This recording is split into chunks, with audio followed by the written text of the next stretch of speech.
So Amber and her friends continued up Route 2 on their journey to Pewter City.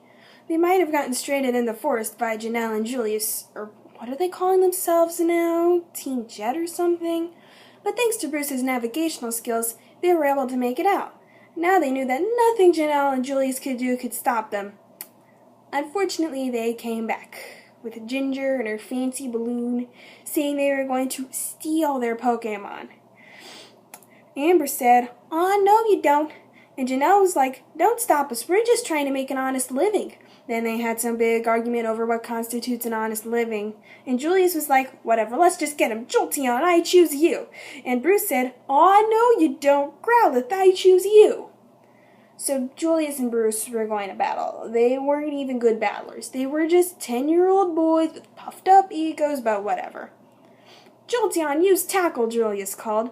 Jolteon ran Growlithe straight on. "Growlithe, use bite," Bruce called.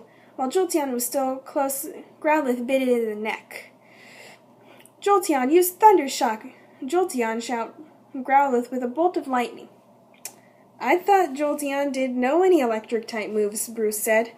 "It does now," Julius replied. "Shows what you know. Your turn, Brucey boy." They heard a woman's voice call, "Leafeon, use Leaf Blade on that kid." "Was that you?" Julius asked. Bruce shook his head. All of a sudden, a Leafeon leapt out of a nearby tree and passed right in front of Julius's face, leaving a big gash on his cheek. "Ouch!" Bruce shouted. "That hurt like the dickens!" "Arceus! Ow! That was painful." "Well, we Ridgewell men never were good with grass types. Jolteon, return." You return Jolteon. "Come on, Ginge, let's go." The three got into their balloon and left. A young woman wearing a green dress and a flower with a leaf in her hair leapt out of an adjacent tree. She said, "You're welcome." "For what?" Amber asked. "Saving you. They were going to steal your Pokemon, weren't they?" Thanks. I'm Amber, and this is Bruce and Marigold." "And I am Indy, Mystic of the Earth, one of the 4 Forest Mystics. Perhaps you've heard of me?" "Nope." Indy sighed. "Figures." "Let me guess," Bruce said. "I have to battle you, and if I win I get some special forest charm that'll help me later on?" "Nope," Indy said. She pointed to the forest directly in front of them. "You just have to cross the Viridian Forest. I'll be with you, of course." All three gasped simultaneously. "So that's where it is," Amber said. The three continued into the infamous Viridian Forest.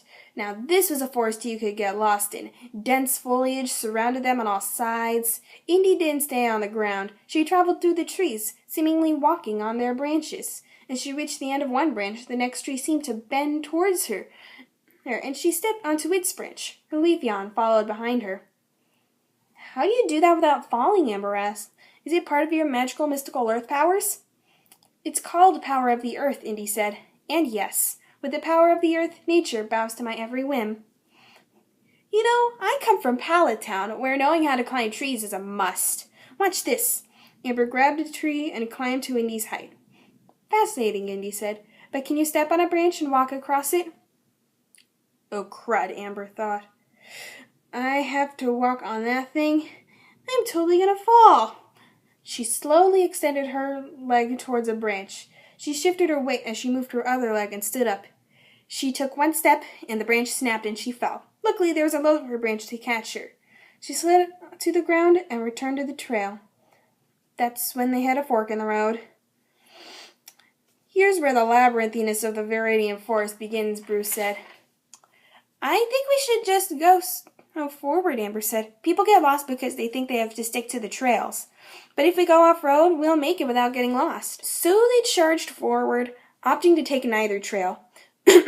No matter how dense the foliage got, they kept onward, Indy watching from the tree line. They did eventually find a trail that led them out. They had just made it through the Viridian Forest.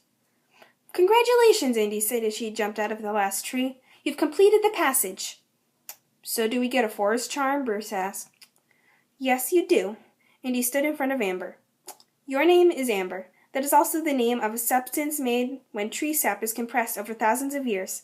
Amber is an example of Earth's persistence. Similarly, you show all the properties of Earth: calm, patient, and perseverant. She retrieved a necklace with a green water drop shape from her pocket and placed it around Amber's neck. It is for these reasons that I reward you with an Earth charm.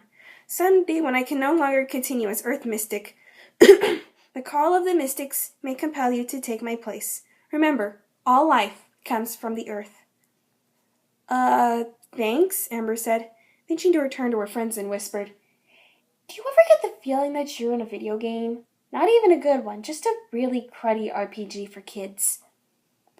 They left for Pewter City without Indy. As they walked, Bruce said, I still can't believe you tried to walk on that tree branch. What can I say, Amber said. My tree climbing skills are impeccable.